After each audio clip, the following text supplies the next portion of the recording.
A paz de Cristo, amados. Daqui é o vosso bem-amado pastor Francisco Secker, pela emissão A Verdade. Estamos a continuar a falar sobre o tema a movimentação do Sol, e penso que esta é a quarta gravação que nós estamos fazendo, e nós estamos a fazer isso na intenção de despertarmos o povo de Deus sobre o grande interesse que devemos ter diante da palavra de Deus, porque sabemos que até mesmo Paulo disse que se alguém vos aparecer e vos trazer um outro evangelho, então deveis saber considerar anátema. Mas para que nós possamos considerar o evangelho anátema, é necessário que tenhamos a verdade, o verdadeiro evangelho. Só assim então nós saberemos considerar o falso como anátema. É isso que dissemos, que só saberemos discernir o joio uma vez que nós temos, portanto, o trigo. Por isso, queridos e amados, estamos aqui para nós portarmos ao povo de Deus a palavra de Deus, e sempre no mesmo tema sobre a movimentação do Sol. E hoje estaremos dando continuidade à parte em que nós terminamos na terceira emissão, quando falamos um pouquinho sobre a manifestação da graça, do favor de Deus, através da presença do Sol sobre a montanha. E nós estaremos dando continuidade a partir dali, para nós fazermos entender ainda aos amados como de várias formas o Senhor verdadeiramente pôde manifestar essa graça acessível para nós, e como Ele pôde então resolver de uma medida a situação da lei, para que Ele então pudesse manifestar a graça. E, portanto, nós estaremos lendo no livro de Juízes, capítulo 14, a partir do versículo 5 até ao versículo 11. Até aqui já falamos sobre muitas coisas e nós não estaremos mais repetindo, mas estaremos dando continuidade. Nesse exato momento estamos a demonstrar sobre a graça diante da lei, como a graça foi manifesta e como a lei foi resolvida para que a graça pudesse então ser manifesta, porque a presença do Sol sobre a montanha, dissemos na vez passada que a presença do Sol manifestou-se por um dia. Dissemos que esse um dia é igual a um ano, esse um ano é o tempo da graça. Portanto, queremos agora falar sobre a graça e diretamente fazermos compreender aos amados como então o Senhor se resolveu da lei, para que Ele então pudesse manifestar a graça para as nossas vidas. Livro de Juízes, capítulo 14, a partir do versículo 5, diz assim a palavra do Senhor: E desceu, pois, Sansão com seu pai e com sua mãe a Timnata, e chegando às vinhas de Timnata, este um filho de leão bramando lhe saiu ao encontro. Então o Espírito do Senhor se apossou dele tão possantemente que o fendeu do alto a baixo como quem fende um cabrito, sem ter nada na sua mão. Porém nem a seu pai nem a sua mãe deu a saber o que tinha feito. E desceu e falou com aquela mulher, e agradou aos olhos de Sansão. E depois de alguns dias voltou ele para a tomar, e apartando-se do caminho a ver o corpo do leão morto, eis que no corpo do leão havia um enxame de abelhas com mel. Queridos e amados irmãos, é necessário que nós compreendamos, porque o Senhor disse que Ele veio para cumprir, não veio para quebrar. E livro de Lucas capítulo 24, no seu versículo 44, ele vai dizer que convinha que se cumprisse tudo quanto estava escrito sobre mim na lei, nos salmos e nos profetas. E quando Filipe vai trazer a boa nova a Natanael, vai dizer a ele que encontramos aquele que Moisés escreveu na lei e os profetas profetizaram. Portanto, a Bíblia fala do nosso Senhor Jesus Cristo. E a partir dessa passagem, nós estaremos demonstrando como verdadeiramente o nosso Senhor Jesus Cristo, ele veio resolver a situação da lei para que pudesse então manifestar a sua graça. Nós lemos no livro de Juízes, capítulo 14, a partir do versículo 5 até o versículo 8, em que nós vemos Sansão, enquanto ele fora, irmãos, andando para ir casar uma mulher, a Bíblia diz que ele viu um leão no bosque bramando. E Sansão, portanto, entrou no bosque, rasgou o leão, e quando ele rasgar o leão, nesse caso matou o leão, rasgando ele, e quando ele passou por aquele caminho numa outra vez, ele encontrou, portanto, dentro do mesmo leão, ele encontrou o mel. Mas é necessário, irmãos, que nós prestemos atenção principalmente a esses elementos, porque serão os elementos que nós estaremos nos embasando para então nós podermos pregar a palavra de Deus aos amados. Compreenda que a Bíblia está dizendo que Sansão, ele entrou no bosque e rasgou o leão. E enquanto ele estava rasgando o leão, a Bíblia está dizendo que morrendo o leão, ele estava matando como se mata um cabrito. Sabemos que o cabrito é um dos animais que era usado para o sacrifício. Mas Sansão, quando ele entra no bosque, ele está a rasgar o leão, mas ele está a matar o leão como um sacrifício, amado. Porque através desse ato é que o mel vai se manifestar dentro do leão. Compreendemos que na doutrina, irmão, não podemos ignorar esse facto. Dizemos que Sansão, sendo ele um nazireu, ele não poderia tocar em nada morto, porque desta forma ele estaria colocando o seu nazireado, em situações, em problema, podemos dizer isso. Ele estaria a colocar o seu nazireado em risco. Mas nós estamos a aportar uma mensagem no ângulo da revelação sobre o mesmo assunto, apresentando os amados que este leão que Sansão teve que matar, verdadeiramente ele estava bramindo. Quer dizer que ele estava bramindo, e sabemos que o leão, ele aporta a morte.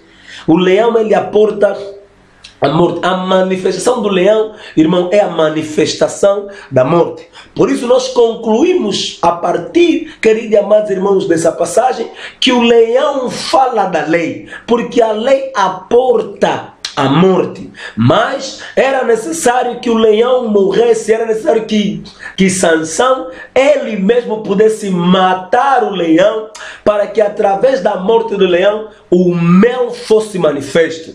E dissemos sempre que o mel fala verdadeiramente da graça. O mel fala da graça, amados. Por isso no livro de 1 Samuel, capítulo 14, quando Jonatas, ele vai provar do mel, a Bíblia diz que os seus olhos se abriram. Quer dizer que Deus manifestou a revelação através do mel. Dali concluímos que o mel que aporta a revelação é a graça, porque é na graça onde nós alcançamos o favor de verdadeiramente conhecermos as coisas de Deus nesse prisma. Mas para que isso acontecesse, era necessário que o Senhor pudesse, aleluia, colocar o fim ao leão, colocar o fim à lei, para então manifestar a graça. Presta ainda atenção que isso se fez em Timnata. Compreenda, irmão, que a palavra Sansão, Shimshon, quer dizer pequeno sol. É isso que nós estamos a falar. Nós estamos a falar acerca da movimentação do sol. E Sansão é o pequeno sol que está a vir colocar o fim na lei para manifestar a graça. E onde é que isso aconteceu? Isso aconteceu em Timnata.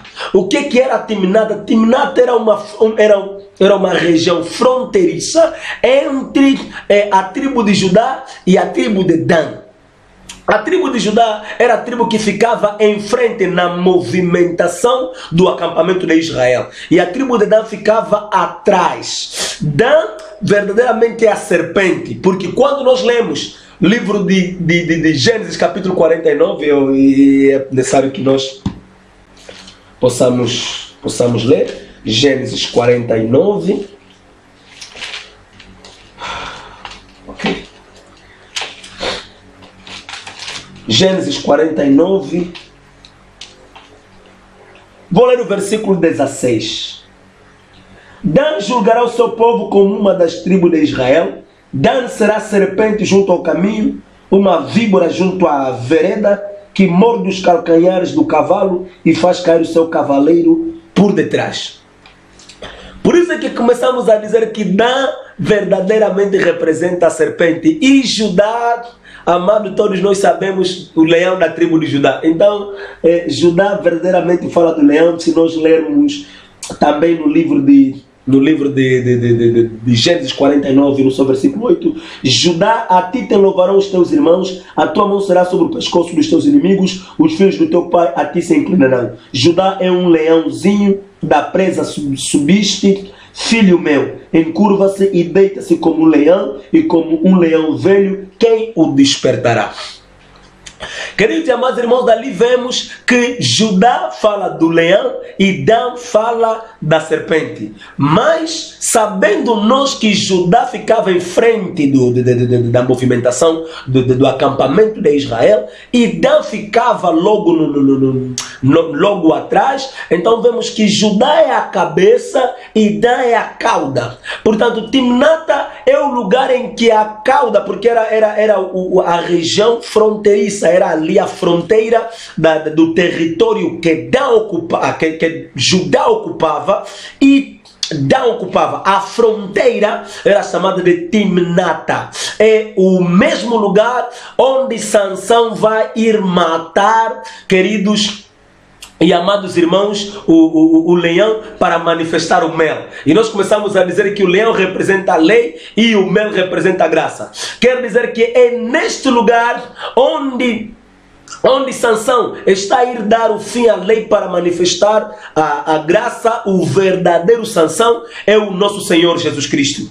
E dissemos que Judá é a cabeça e Dan é a cauda. Quer dizer que Timnata é o lugar onde a cabeça e a cauda se encontram.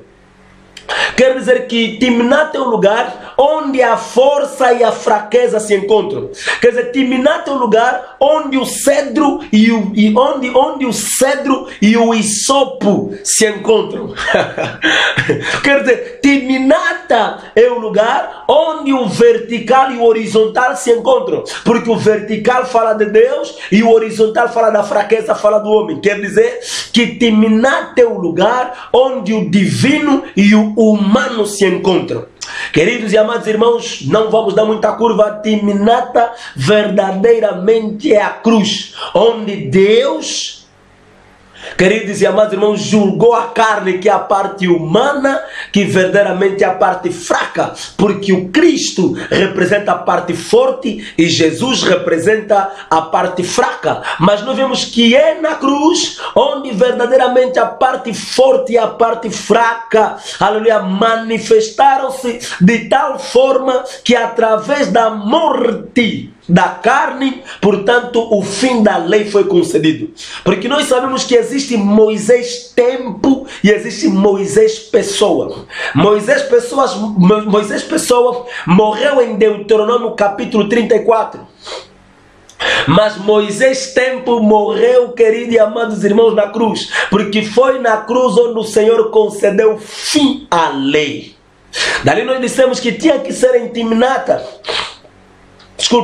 onde o Senhor teria que manifestar o fim da lei e o começo da graça. Portanto, foi em Timnata, foi na cruz, onde o Senhor deu fim à lei e então inaugurou melhor, e abriu as portas da graça que foi manifesta e que até hoje nós temos tirado grande benefício. E não devemos esquecer ainda, amados irmãos, que foi em Timnata onde Tamar, ela ficou sentada para que ela pudesse então criar uma forma para que Judá pudesse vir então dormir com ela. E nós vamos ler no livro de Gênesis capítulo 38. 38, eu vou ler o versículo.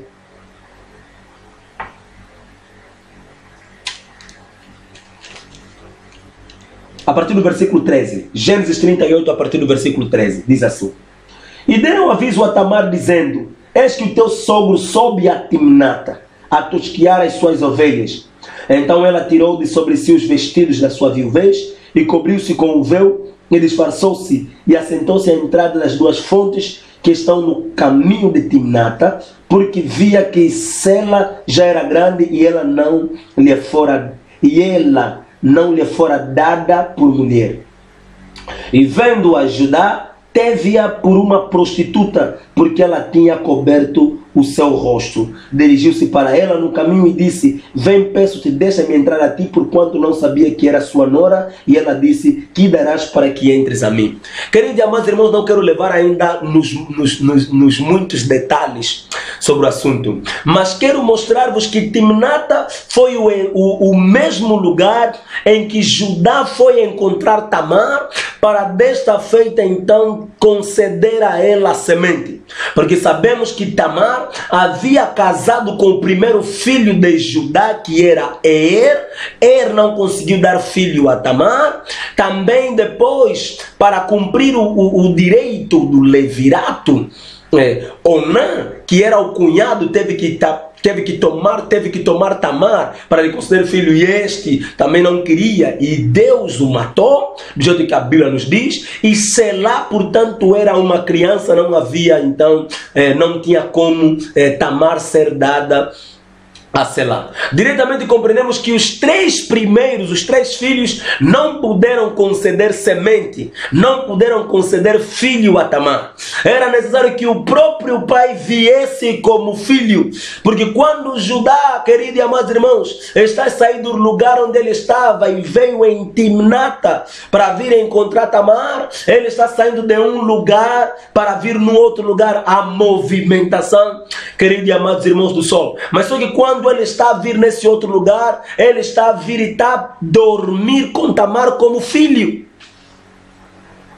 Porque os três primeiros não conseguiram dar a semente, não conseguiram manifestar o filho em Tamar. Mas o quarto, que é o pai, que vem como filho, é que vem, queridos e amados irmãos, para manifestar a semente. Mas onde é que ele manifesta o filho? O filho é manifesto em Timnata, que é o mesmo lugar onde Sansão rasgou o leão para manifestar a graça. E queridos e amados, compreenda que foi através da cruz que verdadeiramente o Cristo nos foi manifesto. Aleluia! O Cristo, o Messias, nos foi manifesto, porque através da morte de Jesus nós podemos então alcançar a salvação. Compreenda, irmão, que era necessário que a lei terminasse para que a graça começasse, para que a graça pudesse então tomar lugar. E Jesus Cristo veio nos mostrar de tal forma, quando ele vai nas bodas de Canaã, no livro de João, capítulo 2, do seu versículo 1 até o versículo 11, a leitura é longa,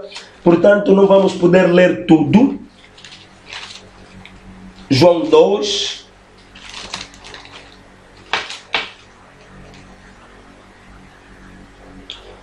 vou ler alguns versículos.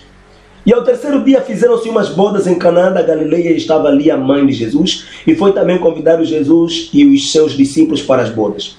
E faltando vinho, a mãe de Jesus lhe disse: Não tem vinho.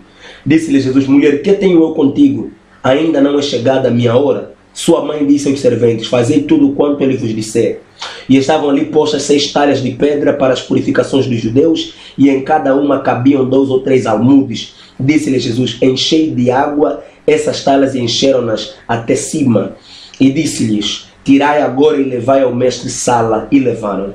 E logo que o mestre-sala provou a água feita vinho, não sabendo de onde viera, se bem que sabiam os serventes que tinham tirado a água, chamou o mestre-sala ao esposo e disse-lhe: todo homem põe primeiro o vinho bom, e quando já tem bebido bem, então o inferior, mas tu guardaste até agora o bom vinho. Jesus principiou assim os seus sinais em Canaã da Galileia e manifestou a sua glória, e os seus discípulos creram nele. Li mesmo até ao versículo 11. Dali, amados, nós diretamente compreendemos que Jesus Cristo chegou nas bodas, e quando ele chega nas bodas, ele encontrou já lá um vinho. Era um vinho, queridos e amados irmãos, que ele já havia encontrado lá, mas era necessário que o primeiro vinho terminasse para que o Senhor pudesse manifestar o segundo e o melhor vinho. Porque quando Jesus Cristo deu as ordens aos serventes, e eles levaram até o mestre-sala, que era o presidente da festa, o presidente da festa provou o vinho feito das águas, chamou o esposo e disse: mas tu guardas até agora o melhor vinho. Era isso que verdadeiramente o Senhor Deus fez. Ele guardou a graça para o final, porque a graça é melhor que a lei, porque na lei não há salvação. A salvação está na graça. Por isso, Efésios capítulo 2, versículo 20, a Bíblia vai dizer que a salvação é pela graça no caminho da fé. Dali, queridos e amados irmãos, a salvação sendo pela graça, é na graça onde nós alcançamos a vida. É na graça onde nós alcançamos, queridos e amados irmãos, a oportunidade de Deus, não na lei. Dali entendemos que através da lei a morte se manifestou, mas através da graça a vida se tem manifesto. Mas Jesus Cristo chega ali, encontra um vinho, ele deixa que aquele vinho termina para que ele possa então manifestar o segundo vinho. O primeiro vinho, que representa a lei, não é melhor que o segundo vinho, que representa a graça. Mas o segundo vinho que Jesus Cristo manifesta é que verdadeiramente era a graça. E hoje nós estamos vivendo segundo esta graça. Hoje nós estamos então exaurindo dos benefícios que essa graça verdadeiramente nos traz. Necessário que compreendamos ainda, queridos e amados irmãos, porque a Bíblia diz que Jesus veio para os seus, mas os seus não o receberam. E uma vez que os seus não o receberam, no livro de João capítulo 1, no seu versículo 11, a Bíblia diz que Jesus veio para os seus, mas os seus não o receberam. E uma vez que os seus não o receberam, deu então oportunidade a todos os quantos o receberem, para eles serem também, aleluia, feitos filhos de Deus. Quer dizer que a graça foi manifesta uma vez que Israel rejeitou a visitação. Por isso você vai entender no livro de Mateus capítulo 15, a partir do versículo 22...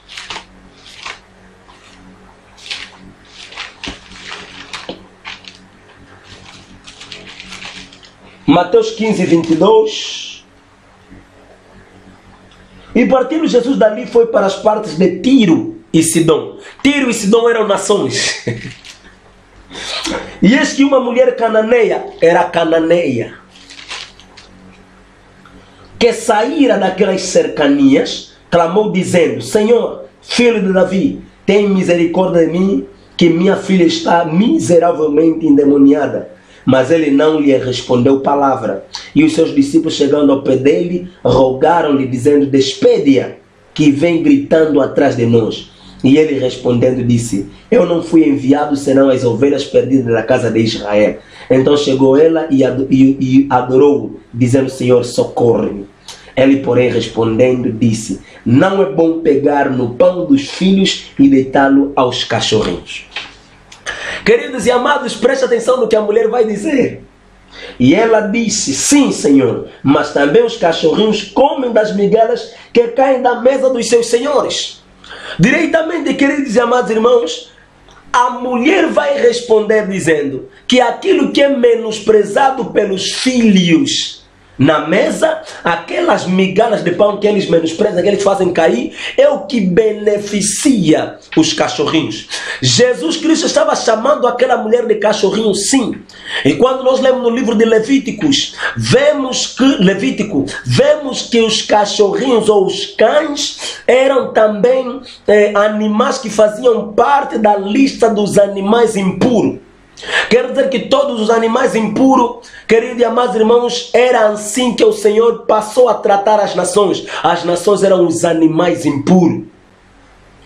Quando o Senhor vai dizer à mulher que eu não posso pegar a comida dos filhos e dar aos cães, Ele estava verdadeiramente a chamar aquela mulher de cão, porque aquela mulher era nação, porque aquela mulher era estrangeira. Por isso muitos hoje, não pode comer porco, não pode comer isso, não pode comer aquilo. Se esquecem que tudo aquilo era imagem. Porque o livro de Colossenses capítulo 2, versículo 17, vai dizer, vamos ler. Colossenses capítulo 2, versículo 17. Vou começar a partir do versículo 16. Portanto, ninguém vos julgue pelo comer ou pelo beber, ou por causa dos dias de festa, ou da lua nova, ou dos sábados, que são sombra das coisas futuras, mas o corpo é de Cristo. Todas essas coisas, irmãos, que foram nos apresentadas no Antigo Testamento, eram sombras. O corpo é Cristo. Quer dizer que eram coisas que eram imagens, eram sonhos, eram sombras. E que o Senhor Jesus Cristo viria para demonstrar. E quando o Senhor veio, Ele demonstrou que os animais impuros falavam das nações.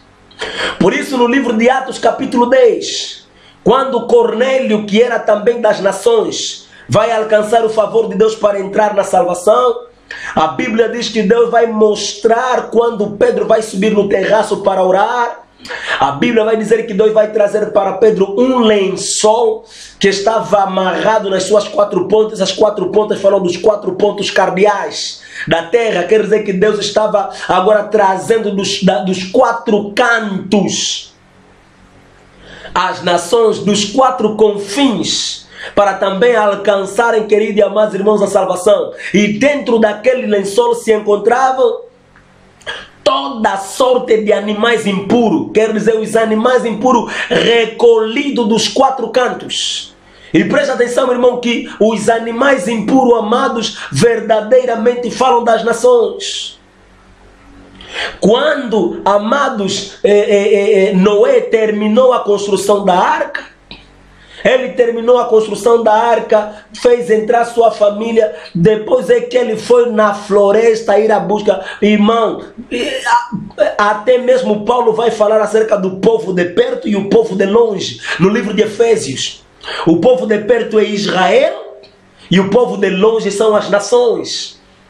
E queridos e amados irmãos, Noé vai verdadeiramente fazer um trabalho e com ele estava o povo de perto. Mas quando chegou o momento, queridos e amados irmãos, para então escapar do dilúvio que Deus manifestaria, ele vai à busca dos povos de longe. Ele entra na floresta para ir à busca dos animais. Até mesmo os animais impuros tiveram a oportunidade de entrar dentro da arca, mas nós por enquanto não estamos ali, amados, porque era necessário que nós falássemos por que o número 8. Porque havia 8 pessoas, mesmo também nos animais. Haviam 7 pares de animais puros e 1 par de animal impuro que entraram em cada espécie. Portanto, você vai somar 7 pares de animal puro mais 1 par de animal impuro, dá quanto? Dá 8. Quer dizer que a questão dentro da arca era do número 8. O número 8 nos fala da eternidade, o número 8 nos fala do Espírito Santo. Quer dizer que é necessário, para que nós possamos alcançar a salvação, devemos então, queridos e amados irmãos, alcançar a vida espiritual, a vida sobrenatural. Nossa vida não deve estar dependendo de coisas terrenas, mas deve verdadeiramente estar ligada de coisas celestiais. Queridos e amados, compreenda ainda que isso que nós estamos, queridos e amados irmãos, dizendo, a Bíblia diz que o lençol estava cheio de toda sorte de animal impuro. E Deus vai dizer a Pedro, mata e come. Pedro vai dizer, não, eu não posso comer porque isso é impuro e tudo mais.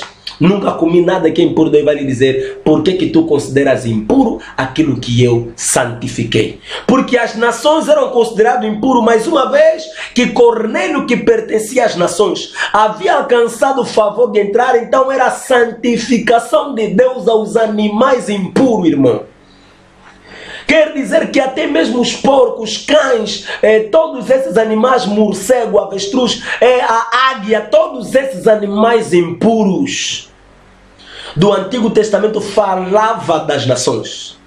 Por isso, queridos e amados irmãos, hoje nós comemos porco, comemos essas carnes, porque aquilo tudo era imagem, o corpo é Cristo. Queridos e amados irmãos, eu quero ainda que você possa realmente compreender algo. Porque Jesus vai dizer que comida dos filhos não pode ser dada aos cães. A mulher vai dizer que não, os cães comem daquilo que eles, os filhos, menosprezam. Jesus Cristo é verdadeiramente o pão que veio dos céus. E ele veio, o pão que veio dos céus foi verdadeiramente enviado para a casa de Israel, que são os filhos. Mas só que uma vez que os filhos menosprezaram o pão, aleluia, a caída do pão à terra pôde então beneficiar as nações. E nós alcançamos a graça. A Bíblia diz no livro de João que ele veio para os seus, mas os seus não o receberam. Então desta feita o pão foi, queridos e amados irmãos, aleluia, forwarded. Como é que é isso em português? Encaminhado. Foi encaminhado para as nações. É isso aí, amados. E devemos entender que a graça nos foi acordada. A graça nos foi acordada. A graça nos foi acordada. Jesus não veio para nós, ele não nasceu para nós, mas ele morreu por nós. Por isso, no livro de Marcos, capítulo 5, Marcos, capítulo 5, a mulher do fluxo de sangue.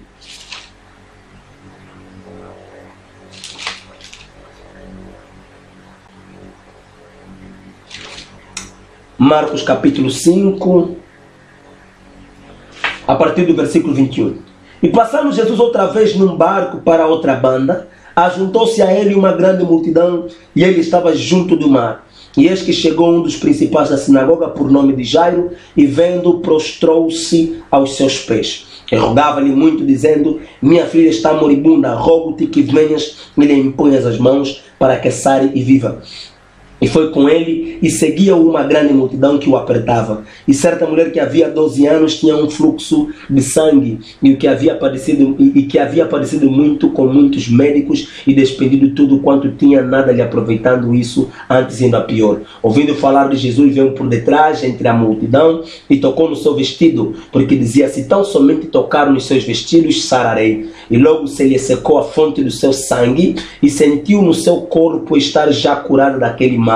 E logo Jesus, conhecendo que a virtude de si mesmo saíra, voltou-se para a multidão e disse, quem tocou nos meus vestidos? E disseram-lhe os seus discípulos, vês que a multidão te aperta e dizes, quem me tocou? E ele olhava em redor para ver a que isto fizera. Então a mulher, que sabia o que lhe tinha acontecido, temendo e tremendo, aproximou-se e prostrou-se diante dele e disse-lhe toda a verdade. E ele lhe disse, filha, a tua fé te salvou, vai em paz e ser curada deste teu mal.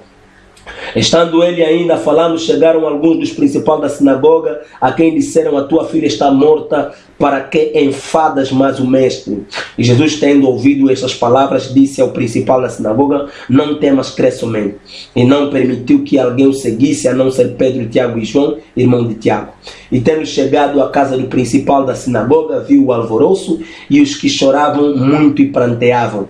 E entrando, disse-lhes, por que vos alvoroçais e chorais? A menina não está morta, mas dorme. E riram-se dele, porém ele, tendo-os feito sair, tomou consigo o pai e a mãe da menina e os que com ele estavam, e entrou onde a menina estava deitada. E tomando a mão da menina, disse-lhe, Talita cumi, que traduzido é, menina, a ti te digo, levanta-te. E logo a menina se levantou e andava, pois já tinha 12 anos, e assombraram-se com grande espanto. Queridos e amados irmãos, compreenda, porque eu vou citar isso de novo quando eu pegar o livro de 2 de Samuel, quando a arca estava sendo movimentada para a casa, para Jerusalém. Amado, compreenda que Jesus foi chamado pelo principal da sinagoga por nome Jairo. E ele foi chamado pelo facto de Jairo ter sua filha padecendo, moribunda. A Bíblia diz que essa filha tinha 12 anos, do jeito que lemos. Mas só que quando Jesus Cristo sai do lugar em que estava, indo ele para o lugar onde estava a filha de Jairo, indo ele para a casa de Jairo, a Bíblia diz que no caminho uma mulher apareceu no meio do caminho. E essa mulher padecia também, coincidentemente, por 12 anos de fluxo de sangue. Compreenda que quando aquela menina nasceu, quando a filha de Jairo nasceu, diretamente essa mulher começou já a verter sangue. Quer dizer que ela entrou num período de menstruação sem fim, porque ela saía sempre. Porque existe, queridos e amados irmãos, o sangramento que é normal e o sangramento que é anormal. O sangramento que é normal, ele vem, passa e depois... Mas o sangramento que é anormal é esse sangramento que é dessa mulher, que a impureza era sempre, era contínua, queridos e amados irmãos. Mas entenda, amado, que a mulher alcança o favor no meio do caminho. A mulher tinha 12, sofria durante 12 anos de fluxo de sangue. Mas a Bíblia nos mostra claramente que Jesus Cristo não veio para aquela mulher. Jesus Cristo, quando ele é chamado, Jesus Cristo estava indo para a casa de Jairo. Mas só que ao meio do caminho a mulher alcança favor. Essa mulher que alcança favor antes mesmo que Jesus Cristo, queridos e amados irmãos, que fora para que ia para a casa de Jairo, manifesta favor. Essa mulher representa a igreja. E essa mulher sofria de fluxo de sangue durante 12 anos. A igreja das nações é representada por 12 discípulos, pelos 12 apóstolos. E a mulher, a filha que Jesus Cristo estava indo curar na casa de Jairo, representa a casa de Israel, que é formada por 12 profetas, que são os 12 filhos de Israel, 12 filhos de Jacó. Por isso a Bíblia vai nos dizer no livro de Efésios, capítulo 2, versículo 20, que nós estamos fundados sobre o fundamento estamos edificados sobre o fundamento dos apóstolos e dos profetas, na qual Jesus Cristo é a pedra angular. Aleluia. O fundamento dos apóstolos são os 12 apóstolos. Fala da igreja. O fundamento dos profetas são os 12 profetas. Fala de Israel. Por isso é que a menina tinha que ter 12 anos e a mulher também sofria de fluxo de sangue durante 12 anos. Mas Jesus Cristo ia para a casa de Israel, mas só que, queridos e amados irmãos, a paragem, ele para ainda manifestar favor à mulher do fluxo de sangue. Essa paragem, nós falamos acerca da paragem do sol. Porque quando o sol para sobre a montanha, falamos que aquela montanha é uma mulher.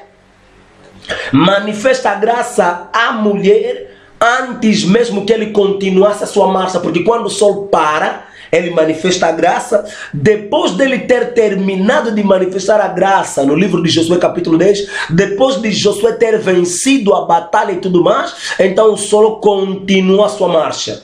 É isso que vemos no livro de Marcos. Jesus Cristo manifesta a graça para a mulher, salva a mulher. Depois dele terminar de salvar a mulher, é que ele vai continuar a sua marcha até a casa de Jairo, que representa a casa de Israel.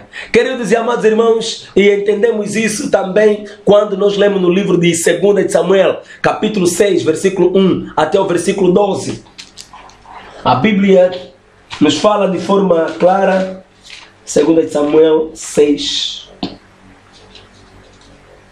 1 a 12. E tornou Davi a juntar todos os escolhidos de Israel em número de 30.000. E levantou-se Davi e partiu com todo o povo que tinha consigo de Balim de Judá, para levarem dali para cima a arca de Deus, sobre a qual se invoca o nome do Senhor dos Exércitos. que se assenta entre os querubins. E puseram a arca de Deus num carro novo e a levaram da casa de Abinadab, que está em Gibeia, e Uzã e Aiô, filhos de Abinadab, guiavam o carro novo. E levando da casa de Abinadab, que está em Gibeia, com a arca de Deus, Aiô ia diante da arca. E Davi e toda a casa de Israel alegravam-se perante o Senhor com toda a sorte de instrumentos de pau, de faia, com harpas e com saltérios e com tamboris e com pandeiros e com símbolos. E chegando à era de Nacon, estendeu Uzã a mão à arca de Deus e teve a mão nela, porque os bois a deixavam pender. Então a ira do Senhor se acendeu contra Uzá, e Deus o feriu ali por esta imprudência e morreu ali junto à arca de Deus. E Davi se contristou porque o Senhor abriu a rotura em Uzá e chamou aquele lugar Pérez Uzá até o dia de hoje. E temeu Davi ao Senhor naquele dia e disse: como virá a minha arca do Senhor? E não quis Davi retirar para si a arca do Senhor para a cidade de Davi, mas Davi a fez levar à casa de Obed-edom, o geteu. E ficou a arca do Senhor em casa de Obed-edom, o geteu, 3 meses, e abençoou o Senhor a Obed-edom e a toda a sua casa. Então avisaram a Davi, dizendo: abençoa o Senhor a casa de Obed-edom e tudo quanto tem, por amor da arca de Deus. Foi, pois, Davi e trouxe a arca de Deus para cima da casa de Obed-edom, a cidade de Davi, com alegria. Queridos e amados irmãos, compreenda algo. Porque a Bíblia interpreta-se por si mesma. Irmão, não acrescenta pensamento que a Bíblia não falou. Não coloca coisa que a Bíblia não falou. Please, brothers, don't do this. Não coloca algo que a Bíblia não falou, porque nós vemos de forma clara que a Bíblia interpreta-se por si mesma, amados. E nós vemos aqui, Davi queria realmente tomar a arca da casa de Abinadab e levá-la para Jerusalém. Mas só que enquanto a arca está saindo de Jerusalém, sendo ela levada por bois que estavam a puxar uma carroça onde a arca havia sido colocada, e uma vez que Deus havia dito no livro de Números que a arca nunca podia ser levada por carros ou por bois, tinha que ser levada por pessoas, porque a arca representa a presença de Deus, e a presença de Deus deve ser levada por pessoas. Nós devemos carregar em nós a presença de Deus. Então Deus reprova aquele ato, e Deus então vai manifestar arbitrariamente o seu juízo sobre Uzã. E a Bíblia nos diz, queridos e amados, que Uzã era filho de Abinadab. E sendo Uzã filho de Abinadab, Uzã sabia perfeitamente o historial daquele instrumento sagrado. E uma vez que Uzã fazia parte da família levítica, ele realmente sabia muito bem a história daquele instrumento sagrado. Algumas pessoas dizem que não, Uzã pegou, ele não sabia, Uzã não respeitou os detalhes, Uzã não sei o que. Queridos e amados irmãos, era necessário que Uzã fizesse aquilo, porque a morte de Uzã é considerada pelos judeus como uma morte heróica. Até mesmo hoje os policiais judeus são ensinados acerca da morte de Uzã. Quando um árabe ou um sírio aparece no meio do povo de Israel vestido ele de bomba, se um policial estiver ali e dar conta que esse homem tem bomba, o policial tem que ir abraçar o sírio ou o árabe, para que ele mesmo entregue a sua vida e morra, de forma a poupar todos os outros que estiverem ali. E eles são ensinados isso a partir da morte heróica de Uzã. Porque quando a arca chega, muito antes da arca chegar na casa de Abinadab, a Bíblia nos diz que a arca havia chegado em Bet-Semes, uma pequena aldeia onde habitavam alguns judeus. E quando chegou em Bet-Semes, a população de Bet-Semes abriu a arca, e uma vez que eles abriram a arca, Deus matou arbitrariamente 70 pessoas naquele lugar. E uma vez que a arca estava pendendo para cair, se caísse naquele lugar e abrisse, imagina, havia uma multidão naquele lugar, está falando 30 mil, até mesmo Davi, que estava ali, se a arca se abrisse naquele lugar, até mesmo a vida de Davi, queridos e amados irmãos, presta atenção. Quer dizer que quando Zá se entrega, ele aceita morrer para poupar muitos. É a imagem da morte do nosso Senhor Jesus Cristo, que se entregou pela sua morte vicária, e a palavra vicária quer dizer substituição. A sua morte vicária, a sua morte substitutiva, ele substituiu-nos para que ele morresse no nosso lugar. E através da morte do verdadeiro Zã, que é o nosso Senhor Jesus Cristo, a arca da aliança foi ainda levada até a casa de Obed-edom, que era um geteu, que era a nação. E a Bíblia nos mostra, queridos e amados irmãos, na ida de Jesus Cristo à casa de Jairo, Jesus Cristo ainda para manifestar o favor à mulher do fluxo de sangue, que representa as nações, que representa, queridos e amados irmãos, nós. Ele manifesta a graça. E vemos no livro de Samuel que através da morte de Uzã, a arca é levada até a casa de Abinadab.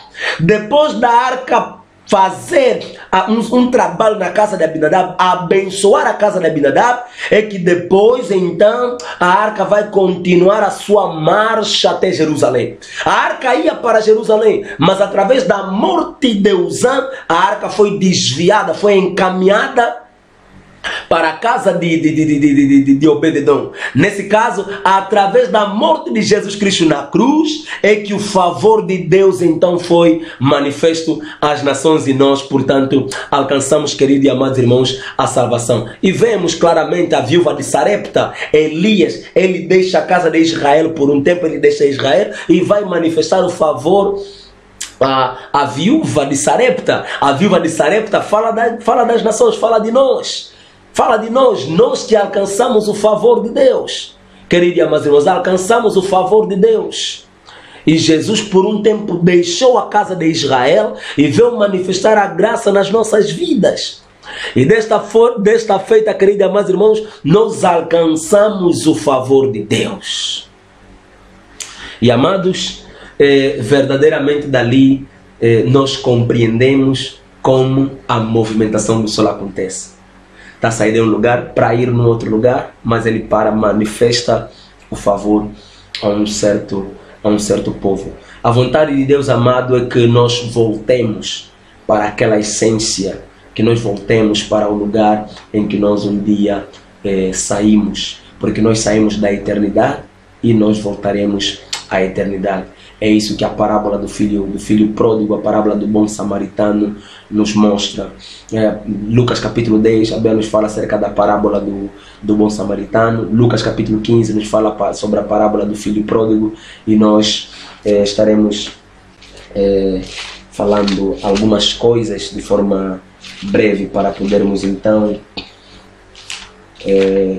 dar por encerrada a quarta emissão, o quarto vídeo, a quarta gravação da emissão A Verdade, sobre a movimentação do som.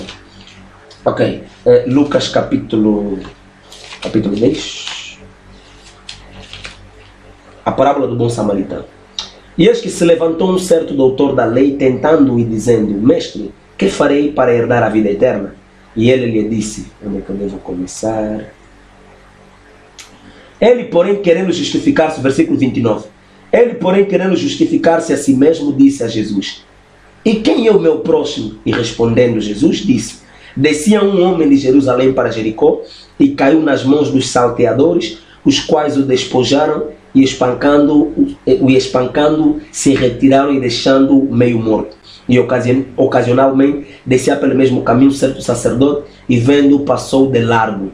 E de igual modo também um levita, chegando àquele lugar, vendo, passou de largo. Mas um samaritano que ia de viagem chegou ao pé dele, e vendo, moveu-se de íntima compaixão, e aproximando-se, atou-lhe as feridas, deitando-lhes azeite e vinho, e pondo sobre a sua cavalgadura, levou para uma estalagem e cuidou dele. E partindo ao outro dia, tirou dos dinheiros e deu-os ao hospedeiro, e disse-lhe: Cuida dele, e tudo que demais gastares, eu te pagarei quando voltar. Queridos e amados, compreenda algo aqui na passagem do bom samaritano e vamos ligar diretamente com Lucas capítulo 15, né? Já citamos Lucas capítulo 15 que fala acerca do filho pródigo. Ok. E disse um certo homem, e disse outra parábola: um certo homem tinha 2 filhos, e o mais moço deles disse ao pai: pai, dá-me a parte da fazenda que me pertence. E ele repartiu por eles a fazenda. E poucos dias depois, o filho mais novo, juntando tudo, partiu para uma terra longínqua, e ali desperdiçou a sua fazenda, vivendo dissolutamente. E havendo ele gastado tudo, houve naquela terra uma grande fome, e começou a padecer necessidades. E foi e chegou-se a um dos cidadãos daquela terra, o qual mandou para os seus campos a apacentar porcos, e desejava encher o seu estômago com as bolotas que os porcos comiam, e ninguém lhe dava nada. E tornando em si, disse: quantos jornaleiros do meu pai têm abundância de pão, e eu aqui pereço de fome. E levantar-me-ei e irei ter com meu pai, e dir-lhe-ei: pai, pequei contra ti, contra o céu e perante ti. Já não sou digno de ser chamado teu filho, faze-me como um dos teus jornaleiros. E levantando-se foi para o seu pai, e quando ainda estava longe, viu o seu pai e se moveu de íntima compaixão, e correndo lançou-se-lhe ao pescoço e o beijou. E o filho lhe disse: pai, pequei contra o céu e perante ti, já não sou digno de ser chamado teu filho. Mas o pai disse aos seus servos: trazei depressa o melhor vestido e veste-lhe, e ponde-lhe um anel na mão e alparcas nos pés, e trazei o bezerro cevado e matai-o, e comamos e alegremos-nos. Porque este meu filho estava morto e reviveu, tinha se perdido e foi achado, e começaram a alegrar-se. Queridos e amados irmãos, na próxima emissão eu prometo ligar isso com a situação de Diná. Vamos ligar isso com a situação de Diná, Gênesis 34, porque Diná também estava na casa do seu pai e ela saiu, perdeu a virgindade, mas depois... e nós vemos aqui, porque livro de Lucas, capítulo 10, falando acerca da parábola do bom samaritano.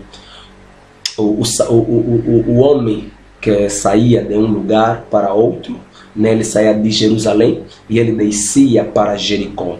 E nós falamos que esse homem saía de um lugar para outro, mas verdadeiramente esses 2 lugares falam de um único lugar. Por quê? Porque Jerusalém é a cidade da paz, Jerusalém, é a cidade da paz. Aquele Shalom, existe aí a palavra Shalom. Shalom quer dizer paz. Então é uma derivação da palavra Shalom, Shalom. Jerusalém verdadeiramente quer dizer cidade da paz, e Jericó, cidade das palmeiras. Entenda, porque nos Salmos, penso Salmos 69, Salmo 69, eu prometo trazer essa passagem na próxima gravação, que verdadeiramente nos falam que os justos serão como as palmeiras. Então, Jericó, que é a cidade das palmeiras, é a cidade dos justos. Quer dizer que ele saía de Jerusalém, e ele saía de Jerusalém, cidade da paz, e descia para Jericó, cidade do justo. Portanto, ele saía da eternidade e voltava para a eternidade. Mas no meio do caminho alguma coisa lhe aconteceu, porque verdadeiramente Adão, quando entra no tempo, porque ele estava em Deus, mas quando ele entra no tempo, é ali no meio do caminho em que ele então será tomado, batido e deixado meio morto.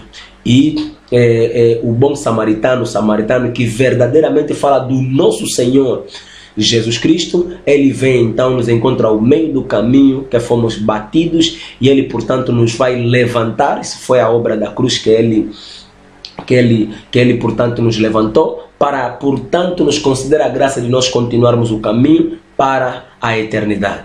Você vai entender que ele leva esse homem caído até a uma hospedaria. Ele leva ele a uma hospedaria e diz ao hospedeiro, porque ele poderá continuar a sua viagem, porque Jesus Cristo veio, fez um trabalho, depois voltou. E ele vai dizer que toma aqui 2 dinheiros, toma conta desse homem, até quando eu voltar, tudo quanto você terá gastado em demasia, eu portanto vou resolver a tua situação.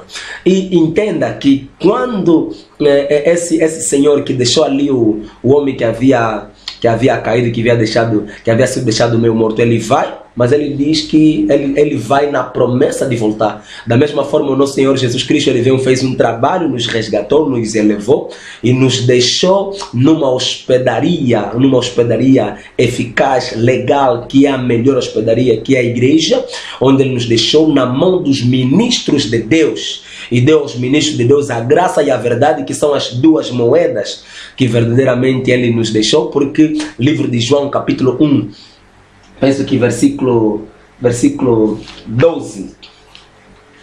João 1, 12. É isso?